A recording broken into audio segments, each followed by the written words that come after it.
AITA for refusing to move out because my parents want to give my room to my sister. Hi, I'm Chris, 17 male, and I'm in a really tough spot right now. My parents, Mark, 45 male, and Susan, 43 female, have decided that they want me to move out of my room so that my sister, Emily, 19 female, can have it. I need to give you some background on why this is so important to me and why I think it's incredibly unfair. I've lived in the same room my entire life. It's not just a room to me, it's my sanctuary. I've decorated it, made countless memories here, and it's the one place where I feel truly comfortable. Emily, on the other hand, has always had her own room, but now she wants mine because it's bigger and has better natural light. Emily has always been the golden child. When she was 4, she became very sick and almost passed away in the hospital. Since then, she has always been the first priority for our parents. She's smart, pretty, and excels at everything she does. She got into a prestigious college nearby and decided to live at home to save money. I get that she needs a good study space, but I don't think that justifies kicking me out of my room. My parents told me about their plan a week ago. They said they need to merge my room with Emily's to create a bigger space for her. They suggested that I move out entirely and find my own place.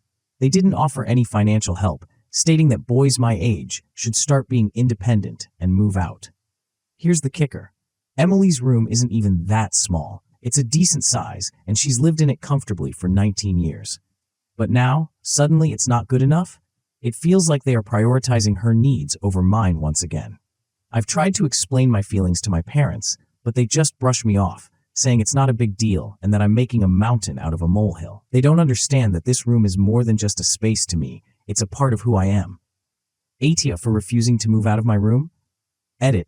Thank you all for the overwhelming support and advice. I didn't expect so many people to relate to my situation. To answer some common questions. Question 1. Why don't I just move out?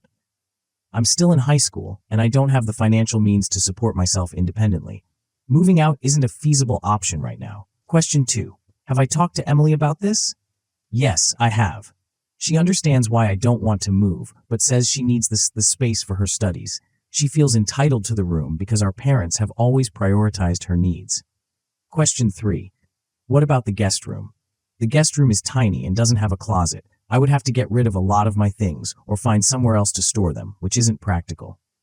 Update 1. A few weeks have passed since my initial post, and things have escalated quite a bit. After reading all your comments, I decided to stand my ground and not give up my room without a fight. I had another sit-down with my parents and Emily. I explained how much my room meant to me and suggested some compromises. For example, I offered to help Emily redecorate her current room to make it more conducive to studying, or even to convert part of the living room into a study area for her. Unfortunately, my parents shot down all my suggestions, insisting that Emily needed my room. Emily remained silent for most of the conversation, which was frustrating. I could tell she was uncomfortable, but she didn't back me up either. It felt like a betrayal, even though I know she's not the one driving this decision. Things reached a boiling point when my parents threatened to start moving my stuff themselves if I didn't comply. I felt cornered and overwhelmed. That's when I decided to take a more drastic step. I called my grandparents, Jane, 67F, and Robert, 69M, to explain the situation. They've always been supportive of me and have a good relationship with my parents. To my surprise, they were furious when they heard what was happening. They promised to talk to my parents and see if they could knock some sense into them. I don't know what will come of it, but it's a relief to have some backup. I also reached out to a few friends who offered to let me crash at their places if things got really bad. It's not a permanent solution, but it's nice to know I have options. Update 2. A month has passed since my last update, and I have some major developments to share. My grandparents did speak to my parents, and it led to a huge family meeting. My grandparents were very firm with my parents, emphasizing that they were being unreasonable and unfair. This confrontation led to a lot of heated discussions and even some tears. My parents eventually agreed to reconsider their decision, but the atmosphere at home has been incredibly tense since then. Emily, to my surprise, finally spoke up. She apologized for not supporting me earlier and admitted that she was feeling pressured by our parents to take my room. She said she was fine with staying in her own room and appreciated my offer to help make it a better study space. With Emily's support, I approached my parents again.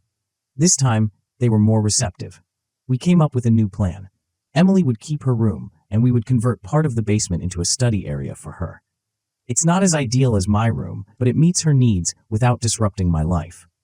Things are still a bit awkward at home, but they're getting better.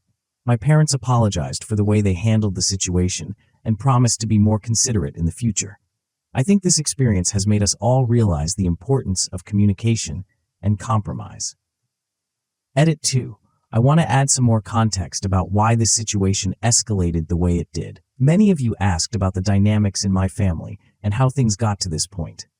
Growing up, Emily has always been the high achiever. She was the straight-A student, the star athlete, and the one my parents always bragged about to their friends. I, on the other hand, have always been more average. I do well in school and have my own hobbies, but I've never been the overachiever that Emily is.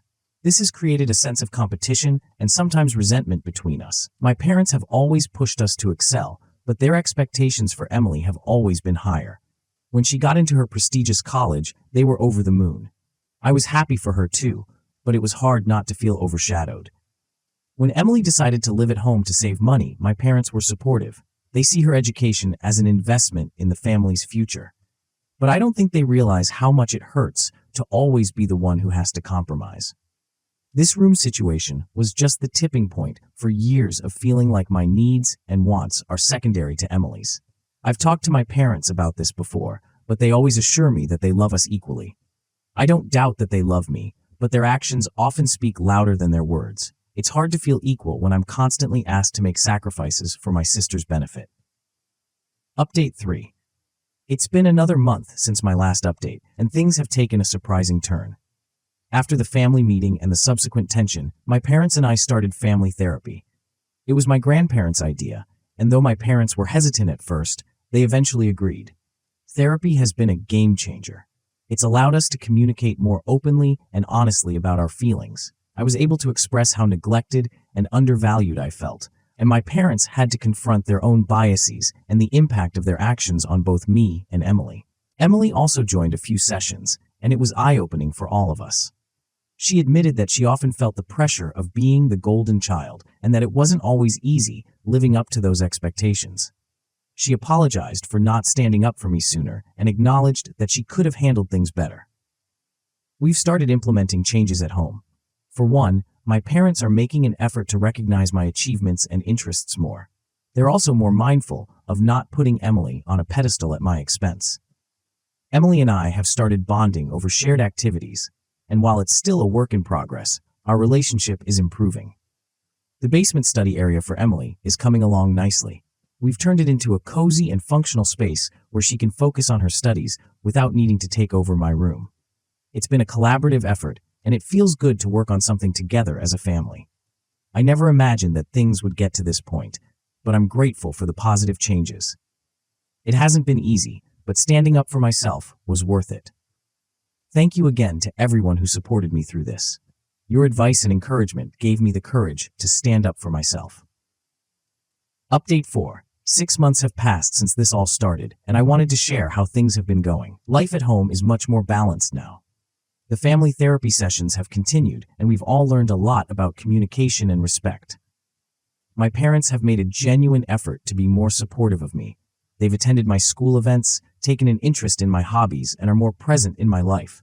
It's made a big difference in how I feel about myself and my place in the family.